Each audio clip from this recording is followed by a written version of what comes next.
mengumpulkan dari seluruh kabilah sukunya, tentunya Abdul Qasim, Al-Muttalib, dan Abdul Manaf, yang minta agar mereka sanggup melindungi dari anak saudaranya yaitu. Ternyata baik dia kafir mau Islam, dia betul-betul akan memegang dari apa yang diminta. Assalamualaikum warahmatullahi wabarakatuh.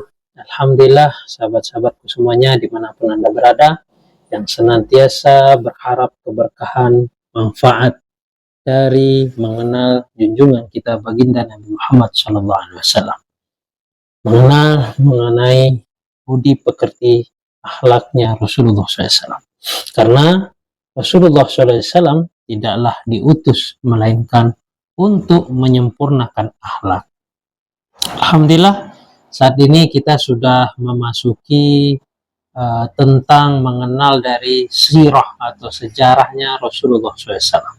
Sirah dari perjalanan Rasulullah SAW di dalam mendakwahkan agama atau mendakwahkan dari Islam itu sendiri, dengan penuh hikmah dan akhlak yang begitu indah yang Rasulullah SAW kedepankan terhadap kaumnya ataupun terhadap umat manusia, terlebih kepada kaumnya sendiri. Tentunya pada saat beliau mendakwahkan agama, banyak sekali rintangan, halangan yang beliau dapatkan dari umatnya, terutama dari para pemuka-pemuka Quraisy yang tentunya tidak menyukai dari risalah atau agama Islam yang disampaikan oleh Rasulullah SAW.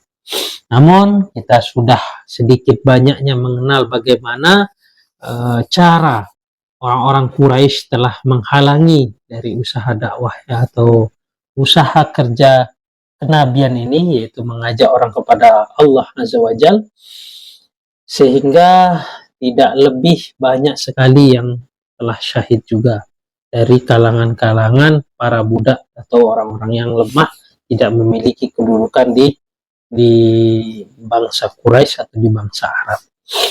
Berjalannya waktu, sebagaimana kita telah bahas, telah Allah berikan cahaya ke dalam hatinya Hamzah bin Abdul Muttalib, yang tentunya pada saat itu beliau telah melihat bahwa keponakannya atau baginda Nabi Muhammad SAW telah dipukul dengan batu oleh Abu Jahal pada saat itu, yang menyebabkan berdarah kepala Rasulullah SAW. Dan Rasulullah SAW sendiri tidak ada perlawanan atau pembelaan dari beliau sendiri. Beliau cukup dengan tenang dan diam, sehingga telah membuat Hamzah bin Abdul Muttalib pun geram atas perlakuan penghinaan dari Abu Jahal terhadap keponakannya itu Nabi Muhammad. Dari sanalah telah Allah berikan cahaya di dalam hati Hamzah bin Abdul Muttalib. Pada saat itu kita sudah bahas sebelumnya bahwa beliau habis di dalam melakukan buru, dan beliau tidak turun dari kudanya dan mencari langsung Abu Jahal, dan beliau pun akhirnya bersaksi tiada Tuhan selain Allah dan Muhammad adalah utusannya. Lalu selang 3 hari kemudian, Allah Subhanahu wa Ta'ala telah mengabulkan doanya Rasulullah SAW dengan meminta, ya Allah, pilihlah antara 2 orang yang kau cintai ini untuk memeluk dari agama Islam, yaitu Abu Jahal dan Umar bin Khattab. Namun dari hal tersebut Allah telah memperlihatkan bahwasanya Sayyidina Umar bin Khattab lah yang telah Allah pilih untuk memeluk Islam. 3 hari kemudian Sayyidina Umar bin Khattab telah memeluk Islam, yang tentunya ceritanya telah kita bahas juga sebelumnya, sebagaimana Sayyidina Umar ini memeluk Islam karena telah memukul dari adik wanitanya, yang menyebabkan perasaannya hal ini tidak benar. Dan banyak lagi kita akan ada yang tentunya yang telah dibahas di video-video saya sebelumnya. Lalu kemarin kita sudah membahas karena Islam 2 orang ini telah banyak sekali mengalami perubahan-perubahan tentunya di dalam pemuka-pemuka Quraisy. Karena mulai pada saat Sayyidina Umar memeluk Islam, orang-orang Islam tentunya mulai menunjukkan dirinya atau berani di dalam pembelaan pada dirinya. Tentunya Sayyidina Umar pun telah memberikan kekuatan terhadap umat Islam pada saat itu, sehingga dia diberikan oleh Rasulullah SAW gelar yaitu Al-Faruq, yang memisah dan membeda-bedakan antara yang benar dan yang salah. Lalu pada setelah dapatnya Islam antara dua pemuka Quraisy yang kuat tentunya pengaruhnya, sehingga mereka telah bermufakat mengirim seorang duta Quraisy menawarkan kepada Nabi Muhammad untuk meninggalkan dari dakwahnya agar dia akan memberikan apa yang diinginkan oleh Nabi Muhammad. Jika ia ingin kaya, tentu dia akan mengambil seluruh harta orang-orang untuk memperkaya baginda Nabi Muhammad SAW. Dan jika ia sakit, akan diberikan pengobatan-pengobatan yang tentunya biayanya akan ditanggung olehnya. Dan banyak lagi apa yang telah mereka tawar-tawarkan kepada baginda Muhammad SAW. Namun hal tersebut dijawab oleh baginda Muhammad SAW dengan suatu firman yang Allah Subhanahu Wa Taala, yang tentunya dengan firman tersebut telah menyebabkan duta tersebut tertegun atau tidak bisa menjawab apa yang telah disampaikan oleh Rasulullah SAW, sehingga dia telah mendatangi dari orang-orang Quraisy pada saat itu. Duta ini menceritakan untuk tidak memberikan suatu perlawanan kepada baginda Nabi Muhammad SAW, atau bahkan ia bukan membela ya, lebih mendukung sedikit banyaknya bahwasanya itu tidak pernah dia mendengarkan hal-hal demikian. Dan tentunya jika kalian mengikutinya, kalian akan mulia dengan apa yang telah dia berikan atau diajarkan dari baginda Muhammad SAW.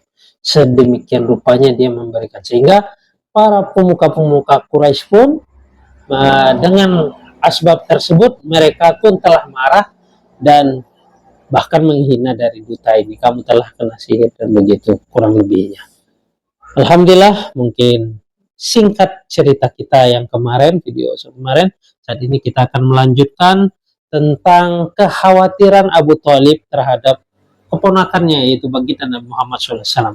Dikarenakan beliau telah banyak sekali dikunjungi, kurang lebih 2 kali, untuk pengancaman yang akan membunuh dari baginda Nabi Muhammad SAW. Karena pada saat itu banyak orang yang mengikuti, terutama mereka sangat terpukul telah memeluk Islamnya Hamzah bin Abdul Muthalib, kemudian Umar bin Khattab. Seperti biasanya, sebelum kita melanjutkan dari kajian kita ini, atau kita mengenal dari sirah Nabawi ini, alangkah baiknya kita memohon kepada Zat yang Maha Agung, yang Maha Besar, untuk keberkahan ilmu dan rahmatnya melalui surat Al-Fatihah. Auzubillahi minasyaitonir rajim. Bismillahirrahmanirrahim.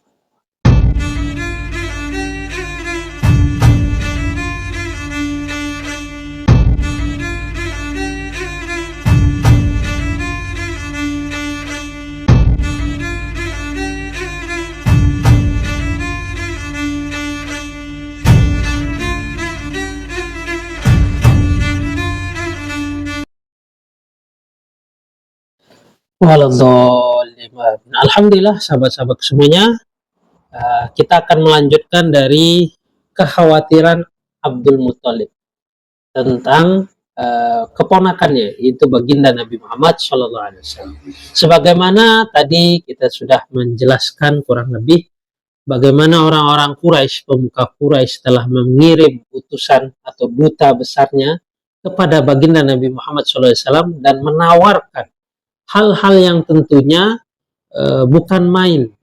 beliau jika ingin kekayaan maka dia akan mengumpulkan seluruh kekayaan orang-orang yang kaya, semuanya diserahkan kepada baginda Nabi. Namun semua itu tidaklah Rasulullah SAW menerima, karena Rasulullah mendengarkan, begitulah akhlak Nabi, mendengarkan apa yang ditawarkan dan dia meminta untuk dia mendengarkan, sehingga dia mendengarkan dari firman-firman Allah dan dia pun tertegun atas hal tersebut.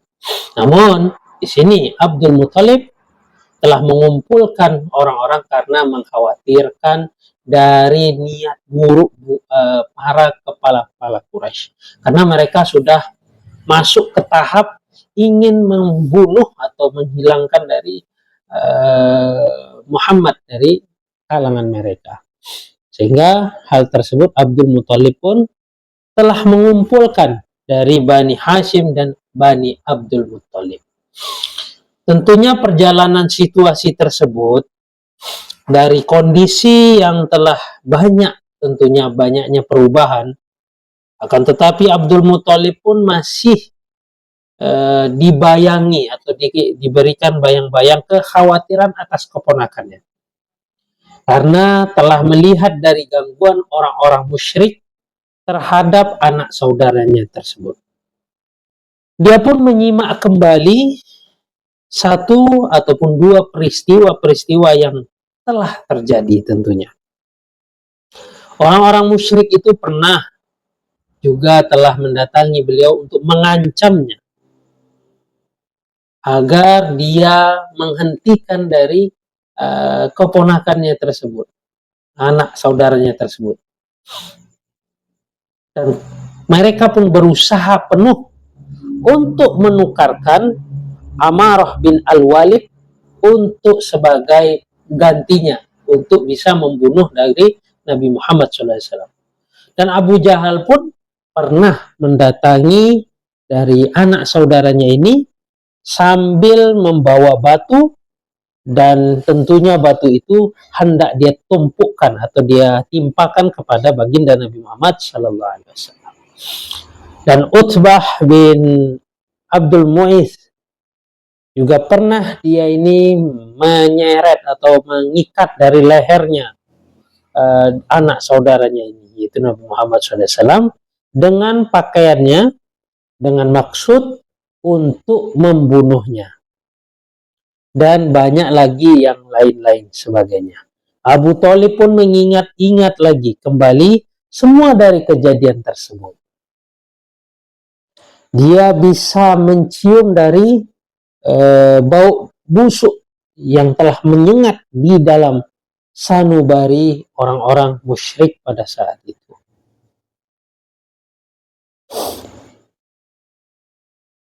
Sehingga mereka ini, orang-orang musyrik, hendak merusak dari lingkungan atau perlindungan yang telah diberikan kepada Nabi Muhammad Sallallahu Alaihi Wasallam. Tujuannya itu merusak perlindungan tersebut, yaitu supaya bisa memberikan leluasa untuk menghabisi dari anak saudaranya. Hamzah ataupun Sayyidina Umar bin Khattab radhiyallahu ataupun siapapun tentunya tak akan sanggup dari menghalangi rencana orang-orang musyrik tersebut. Sehingga Abu Thalib pun merasa yakin dengan hal itu. Bahkan mereka telah sepakat untuk membunuh Rasulullah SAW. Jadi orang-orang Quraisy pada saat itu pemuka-pemuka Quraisy sudah mufakat ingin membunuh Nabi Muhammad SAW. Bahkan itu telah dilakukan secara terang-terangan. Kesepakatan itu juga telah diisyaratkan, yaitu di dalam firman-Nya Allah Subhanahu wa taala, kurang lebihnya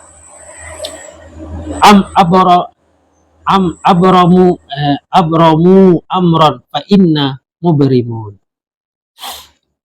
Bahkan mereka telah menetapkan satu tipu daya jahat, maka sesungguhnya kami pun telah menetapkan pula.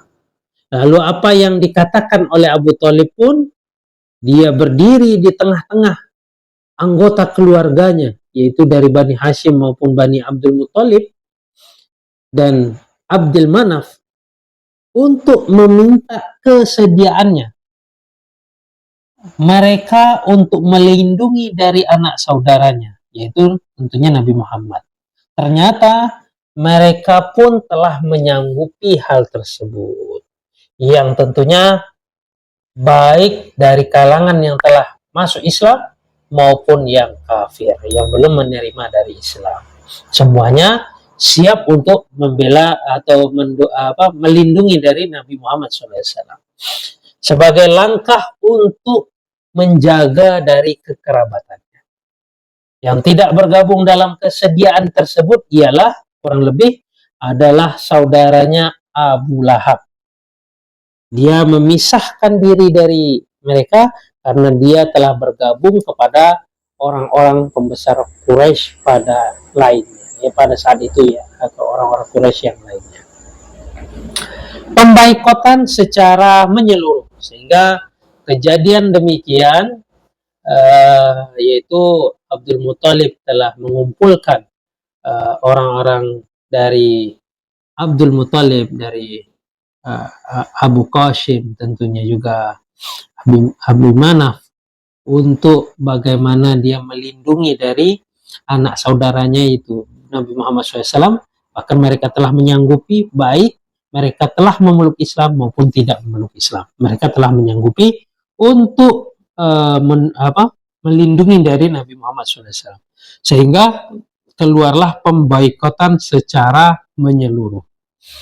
Selama 4 pekan, tepatnya selama jangka waktu yang telah relatif singkat, ada 4 kejadian besar yang tentunya di mata orang-orang musyrik, yaitu telah memeluk Islamnya Hamzah dan lalu disusul oleh Sayyidina Umar bin Khattab radhiyallahu anhu.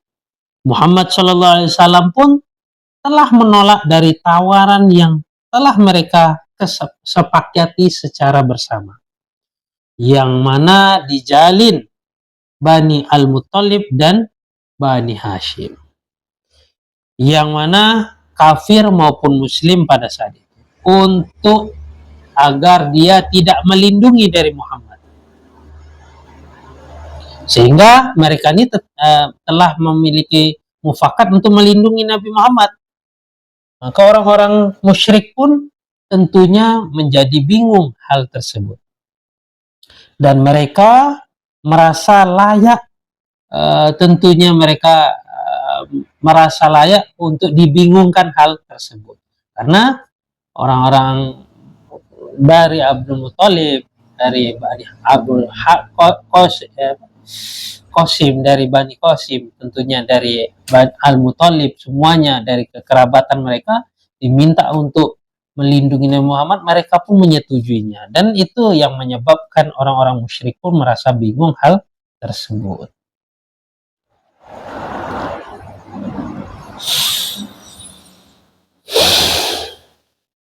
Sehingga mereka pun sadar jika darah Nabi Muhammad SAW tumpah karena ulah mereka, maka Mekah pada pasti akan digenangi oleh darah manusia dan bahkan bisa menyebabkan mereka pun binasa.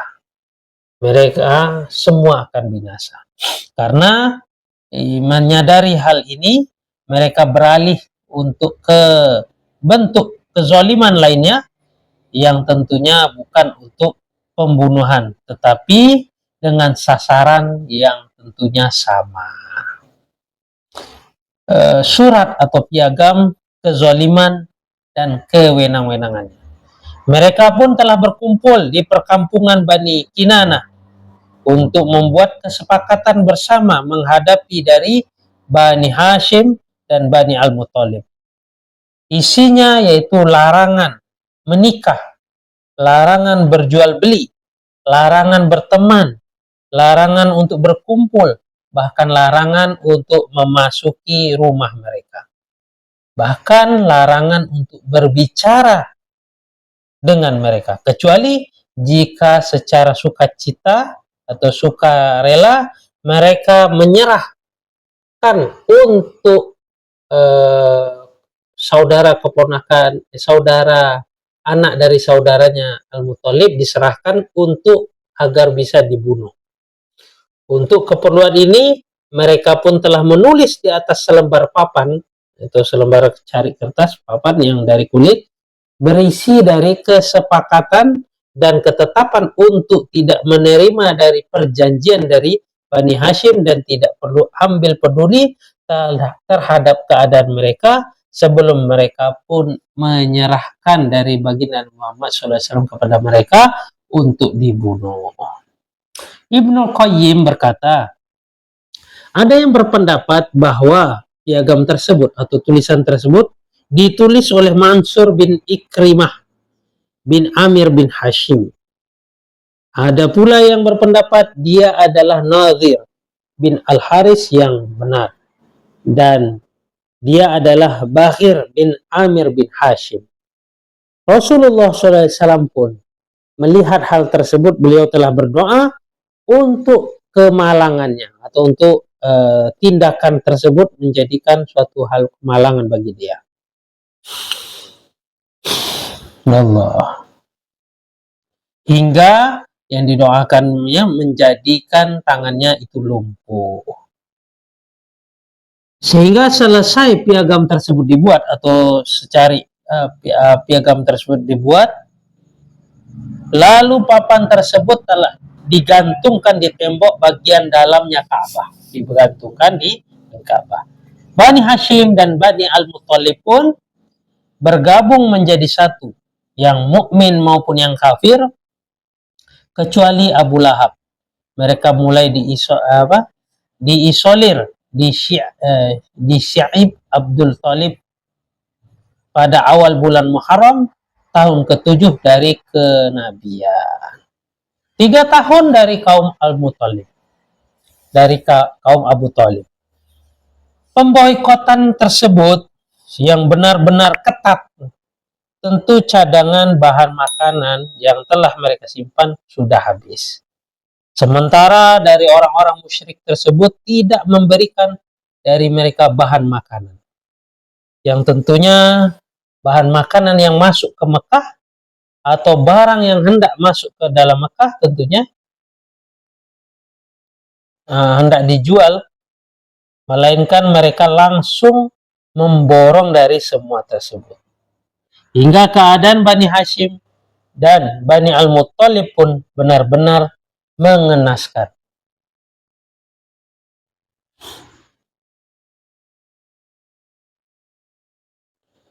Dan tentunya mengenaskan juga dalam keadaan kelaparan. Akhirnya mereka hanya bisa memakan dari dedaunan dan kulit-kulit binatang. Tidak jarang terdengar suara para wanita dan anak-anak mereka yang merintih karena kelaparan, dan kaumnya dari perkampungan Abdul Muthalib, kalaupun ada bahan makanan yang bisa dimasak, maka dia dilakukan dengan cara sembunyi-sembunyi. Dan mereka tidak bisa keluar dari perkampungan itu untuk membeli dari segala keperluannya atau segala kebutuhannya, kecuali pada bulan-bulan suci. Mereka tidak bisa membeli bahan kebutuhan dari kafilah yang mana datang dari luar Ka'bah, dari luar Mekah. Tetapi jika sudah jatuh ke tangan penduduk Mekah, harganya melambung tinggi, sehingga mereka pun tidak sanggup untuk membelinya. Hakim bin Hizam pernah membawa gandum untuk diberikan kepada bibinya, yaitu Khadijah radhiyallahu anha. Namun Abu Jahal telah memergokinya, sehingga menggondelinya untuk mencegahnya. Lalu Bakhtari tadi datang untuk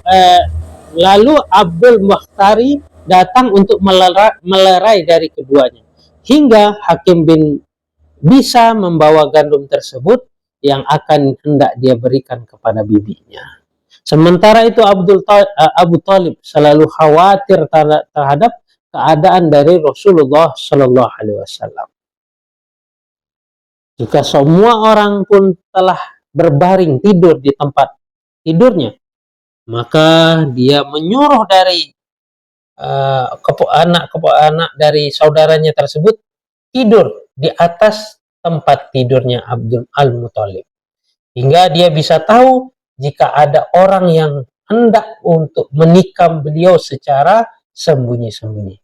Jika semua orang sudah tidur, ia pun menyuruh dari salah seorang anaknya atau saudara dari kerabatnya untuk tidak meninggalkan beliau yang tentunya bersama dari Rasulullah SAW. Juga memerintahkan sebagian di antara mereka untuk membawa dari tempat tidurnya. Tetapi Rasulullah SAW tentunya bersama orang-orang mukmin tetaplah keluar pada masa musim haji untuk menemui dari orang-orang yang tentunya untuk menyeru dari kepada Islam.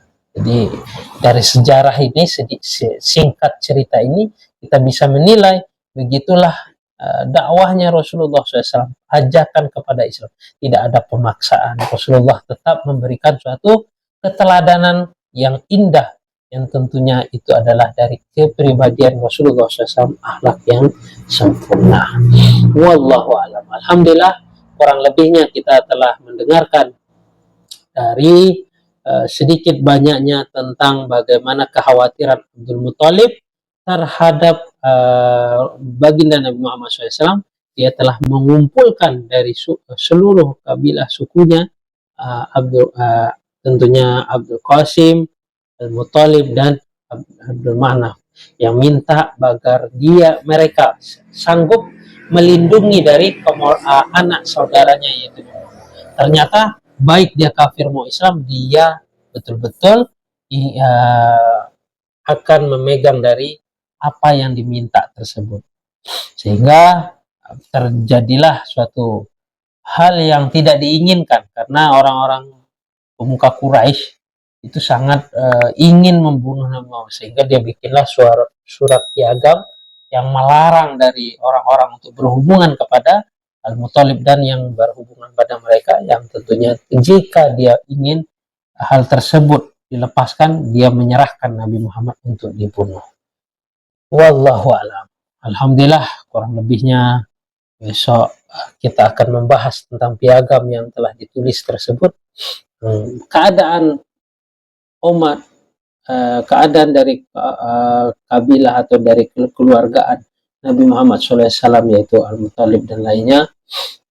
Mereka dalam tekanan-tekanan tentunya, namun mereka tetap memegang amanah yang dipesan oleh Al-Muthalib, walaupun mereka dalam keadaan ya kelaparan dan banyak kali rintangan-rintangan. Semoga hal ini bisa memberikan suatu kebaikan di dalam kehidupan kita.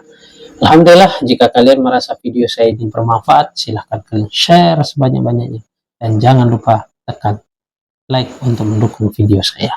Jika ingin mendapatkan notifikasi, silahkan tekan subscribe. Wabillahi taufiq wal hidayah. Assalamualaikum warahmatullahi wabarakatuh.